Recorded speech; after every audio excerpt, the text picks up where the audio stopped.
tend to gather information by directly following people, listening to your telephone calls, following on your activities, looking at what you are doing overnight, what you are doing in your community organizations. This must stop. But it is important that the government must have a well-regulated intelligence service to make sure that the security of the country as a whole is protected, not the security of a particular community. Looking at all other communities with suspicion must stop. We are loyal citizens of this country. We have no other agenda. This message, I think Professor Rajan Bhool has given indirectly in a very clear manner. I think we need to salute him for that, respect him for that. I would only conclude by saying he was one of those who gave evidence before the Presidential Truth Commission that was headed by former Chief Justice of Sri Lanka. In that, when he gave evidence, he concluded like this, and that report of that commission concludes with his statements on this matter. He is quoting Professor Rajan Bhool. He said, in my view, this is his views, Professor Rajan Bhool, given at the Presidential Truth Commission headed by former Chief Justice. In my view, the Sinhalese and the Tamils must live together. If the Tamils cannot live with the Sinhalese, then they cannot live with anybody else.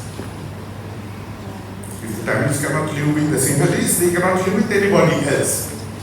At the same time, the Sinhalese must also realize that the Tamils have grievances, and that these grievances must be resolved.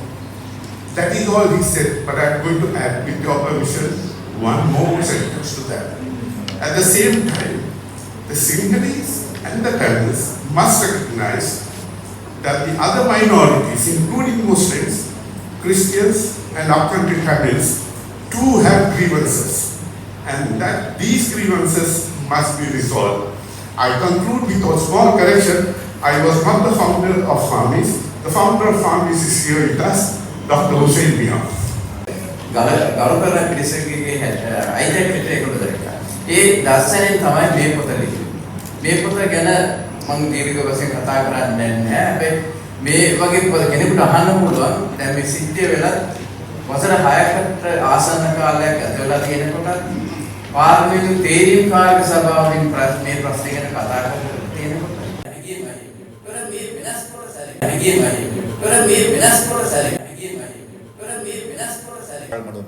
நண்பர் முஜிபுர் ரஹ்மான் உட்பட சகலருக்கும் தவறு என்று நான் அடிக்கடி சொல்கின்ற சுமந்திரன் அவர்களை பார்லிமெண்டத்துக்கு அனுப்பி வைக்காது. உண்மையிலே சுமந்திரன் அவர்கள் தமிழர்களுக்கு மட்டுமல்ல, நாட்டிலே அடக்கி ஒடுக்கப்பட்ட முஸ்லிம்கள் சிங்கள மக்களுக்காக பேசுகின்ற ஒருவரை இன்று பாராளுமன்றம் இழந்திருக்கின்றது. அதுவும் இது போன்ற ஒரு காலகட்டத்தில், ஒரு புதிய அரசு உருவாக இருக்கின்ற காலத்தில் சுமந்தரன் போன்ற அனுபவசாலிகள் வந்திருக்க வேண்டும். ஐயா, உங்களுக்கும் எங்களுடைய நன்றிகள். அதே போன்று இங்கே மஹிந்த அத்தக்கா அவர்கள் சிங்கள நண்பர், மிக தூரத்திலிருந்து வந்தாலும் மிக சிறப்பாக இந்த விடயத்தை பற்றி பேசினார்கள். அவருக்கும் எங்களுடைய நன்றிகள். அதேபோல் இங்கே வருகை தந்திருக்கும் இந்த பிரதி சபாநாயகர் மாத்தரை எங்களுடைய தேசிய அமைப்பாளர் இர்ஷாதே காதர் சிறப்பான பங்களிப்பை செய்தார்.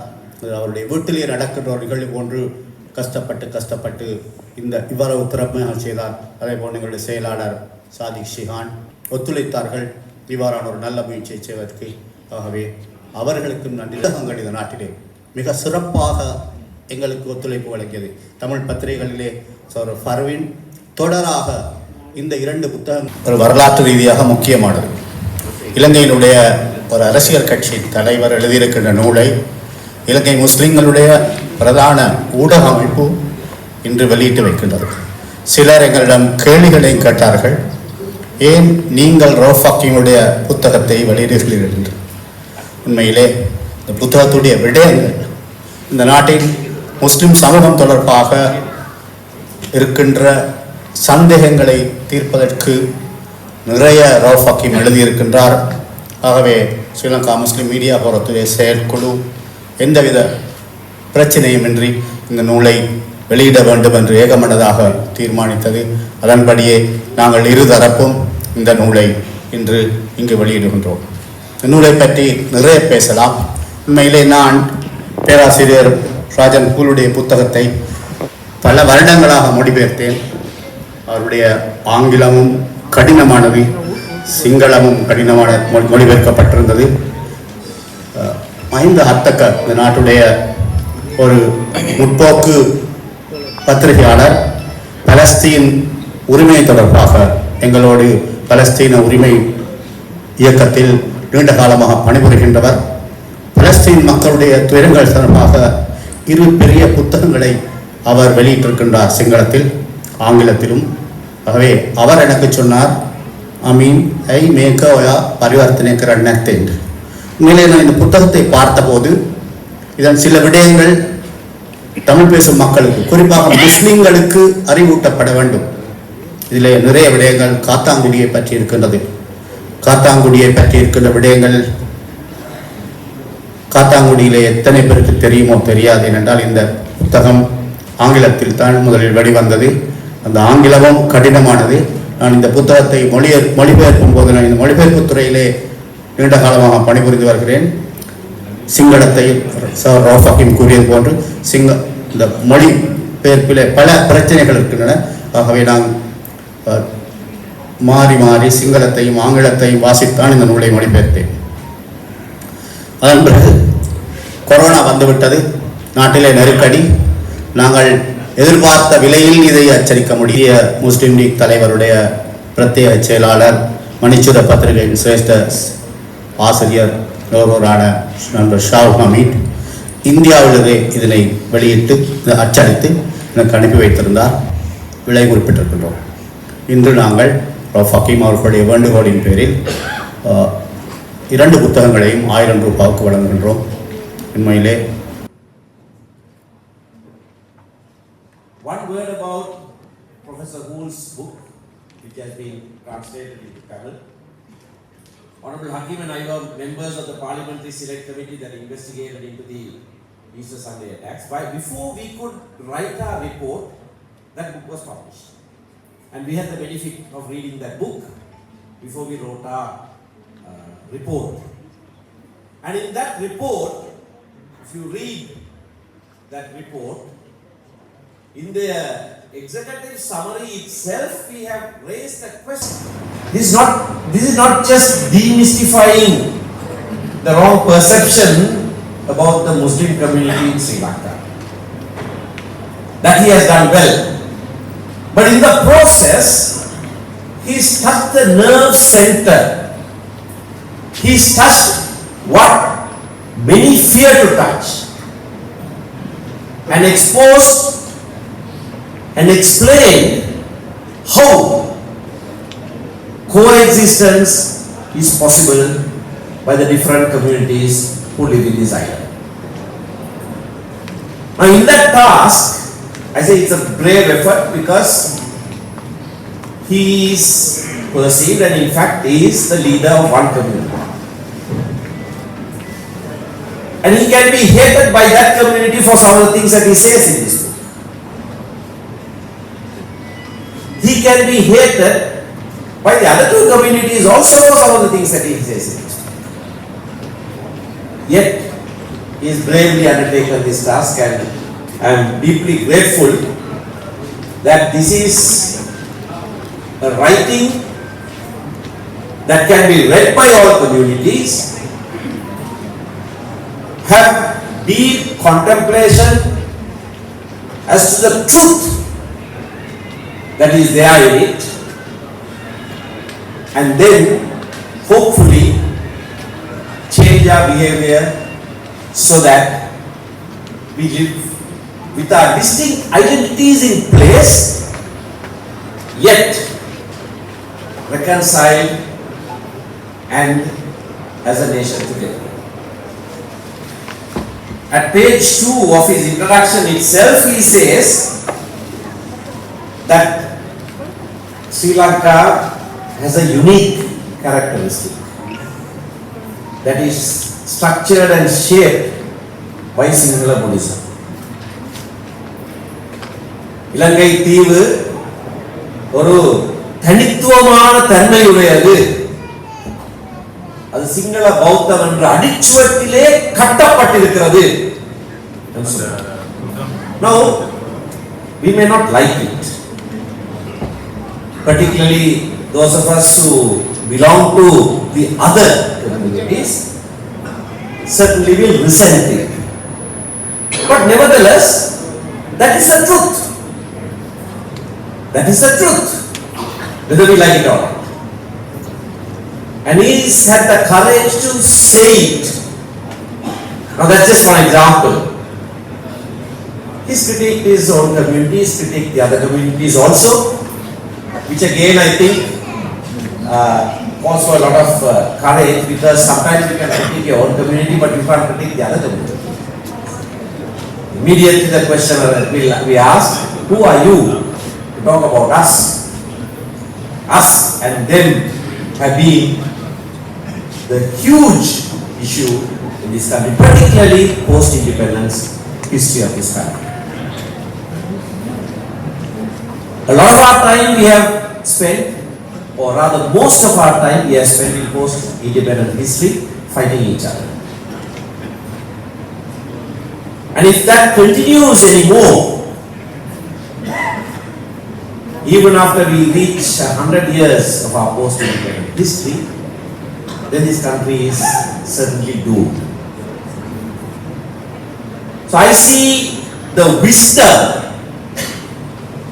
if people stop to read and contemplate and then allow that wisdom in this book to change their behavior in this country, all communities, then there is hope.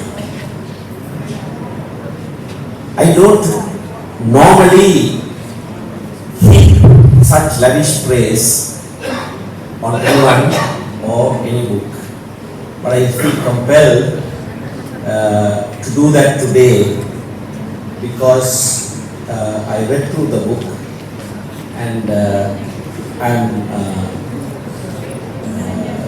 very impressed by that. I'm not saying it patronizingly, but I'm saying it because it has very deep meaning.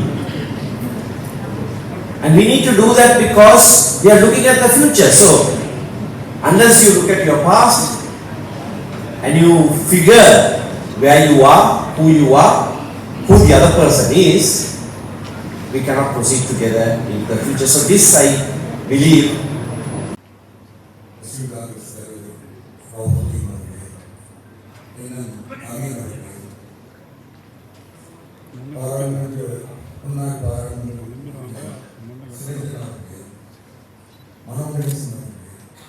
மற்றும் அரசியல் பிரதிநிதிகளே, பெரியவர்களே, சகோதர சகோதரிகளே, இந்த இரண்டு நூல்களும் வெவ்வேறு கோணங்களில்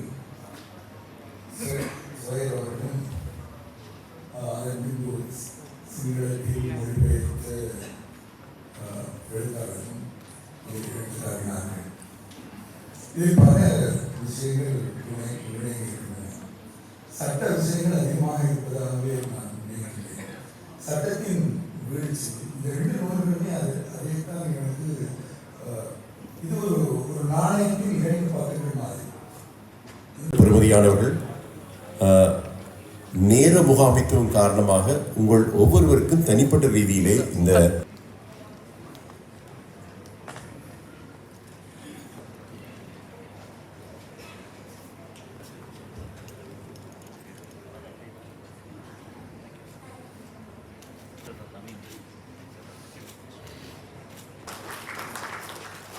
அந்த பேச சந்தர்ப்பம் இருக்கவில்லை.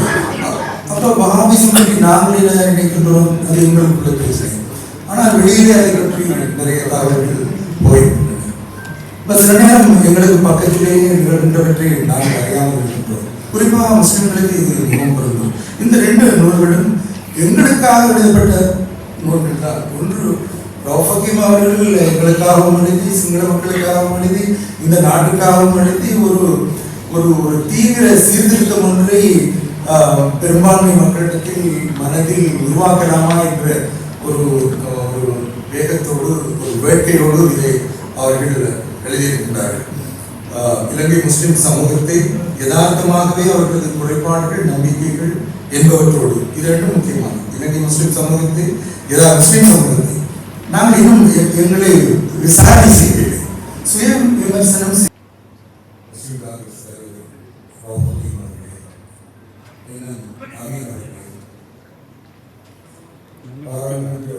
முன்னாள் பாராளுமன்ற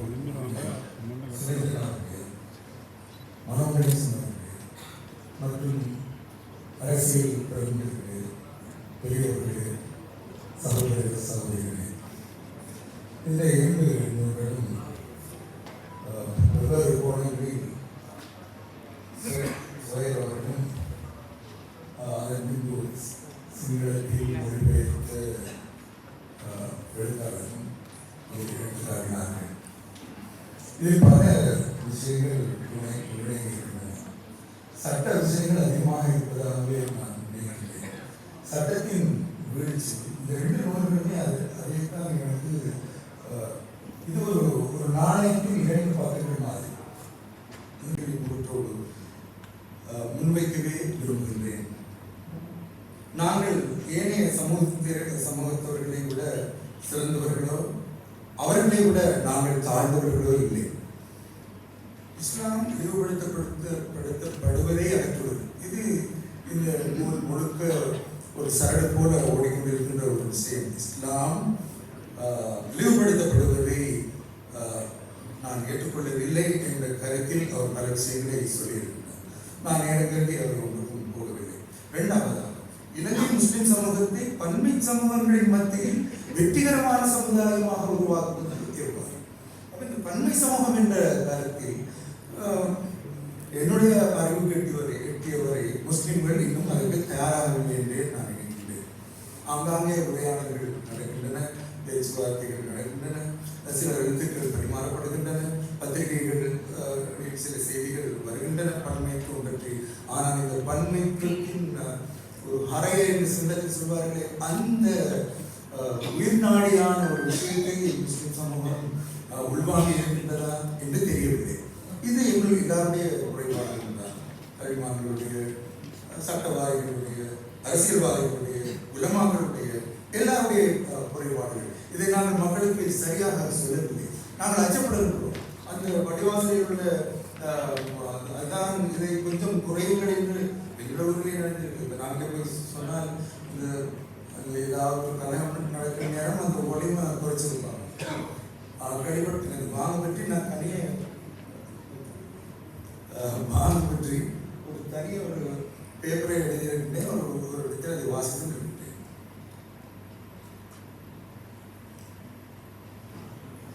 ஒன்றுமில்லை, இந்த குடிவாழ்வில் அல்லது பன்மைத்துவம் என்பது நாங்கள் எவ்வாறு வாழலாம் அல்லது எங்களுடைய தரப்பிலிருந்து என்ன தியாகங்களை நாங்கள் செய்யலாம். பன்மைத்துவம் என்பது தியாகம். அங்கிருந்து தியாகம் வர வேண்டும், இங்கிருந்து தியாகம் வர வேண்டும். தியாகங்களின் ஒரு கூட்டு நிலையில் இருந்து வடிவமைக்கப்படும் துறையில் பணியாற்றி வருகின்றவர். இவர் தினகரன் பத்திரிகையின் பாராளுமன்ற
அண்மையிலே நண்பர் ஆசாத் சாரி இருக்கிறார்.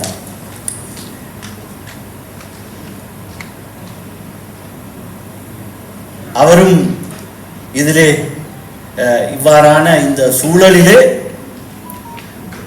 பிழையாக குற்றம் சுமத்தப்பட்டு நீண்ட காலம் வழக்கு பேசியவர். அவருடைய வழக்கு தீர்ப்பு, ஜஸ்டிஸ் ரணராஜாவுடைய வழக்கு தீர்ப்பை எல்லோரும் வாசித்து பார்க்க வேண்டும்.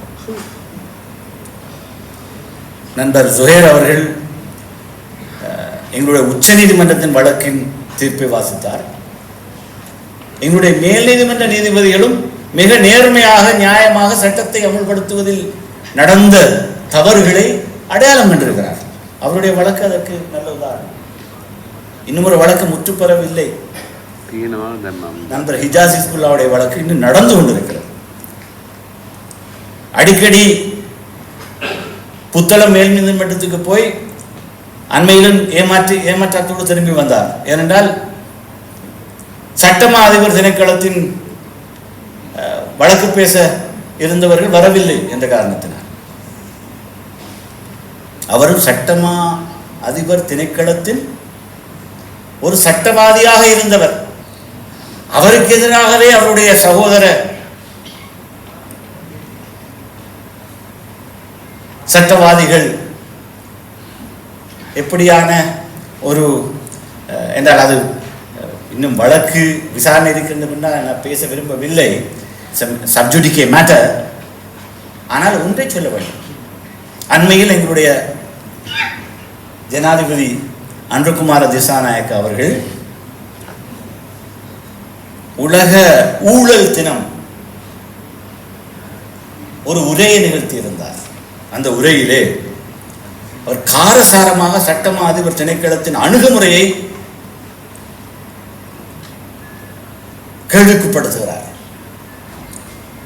அண்மை பாராளுமன்றத்தில் பேசும்போது கூட நான் சொன்னேன், தற்போதைய நீதியமைச்சர் ஹர்ஷன நாணயக்காரவை பார்த்து சட்டமா அதிபர் திணைக்களத்தை ஒரு பேச்சுவார்த்தைக்கு நீங்கள் அழைத்து ஜனாதிபதியோடு பேசியிருக்கிறீர்கள். ஆனால் ஏன் இவ்வாறு என்றால் குற்றப்பத்திரிகைகள் தாக்கல் செய்வதில் போதிய கவனம் என்றால் சட்டமா அதிபர் திணைக்களத்திலும் சட்டத்துறையில் இருப்பது ப்ராசிக்யூட்டோரியல் டிஸ்கிரிஷன் ஒன்று இருக்கிறது. அது எப்படி பாவிக்கப்பட்டிருக்கிறது? எந்த விவகாரங்கள் சம்பந்தமாக நீண்ட நெடிய விவாதங்களுக்கு நாங்கள் போகலாம், அதெல்லாம் தேவையில்லாத விஷயம். இருந்தாலும் சட்டத்தின் ஆட்சி என்ற விவகாரத்தில் எவ்வளவு தவறுகள் நடந்திருக்கின்றன, அவையெல்லாம் இனி திருத்தப்படுமா இல்லையா என்பதெல்லாம் இதுக்கெல்லாம் காலம்தான் பதில் சொல்லும். இருந்த போதிலும் இந்த என்னுடைய இந்த தமிழாக்கம் என்னை பொறுத்த மட்டிலே எனக்கு இன்னும் திருப்திகரமாக இல்லை. இருந்தாலும் இதை கிட்டத்தட்ட 3 பேர் தமிழாக்கம் செய்திருக்கிறார்கள். அவசரமாக கொண்டு வர வேண்டும் என்பதற்காக மாறி மாறி இன்னும் இந்த ஸ்டைலில் சில மாற்றங்கள் இருக்கலாம். இருந்தாலும் இதிலே நான் சொல்ல வருகின்ற விஷயம் மிக முக்கியமானது என்று நான் நினைக்கிறேன். அதை இங்கு நான் இதுதான் சொல்றேன். I present the Muslim community of Sri Lanka as they really are, with all their imperfections, aspirations and hopes. We are no better and no worse than any other community. In this book, I address the most obvious misconceptions about Muslims that have become commonplace because we have failed to debunk them either through neglect or by sheer ignorance on our part. By constant defensive posturing, we Muslims have contributed to the stereotyping of Muslims.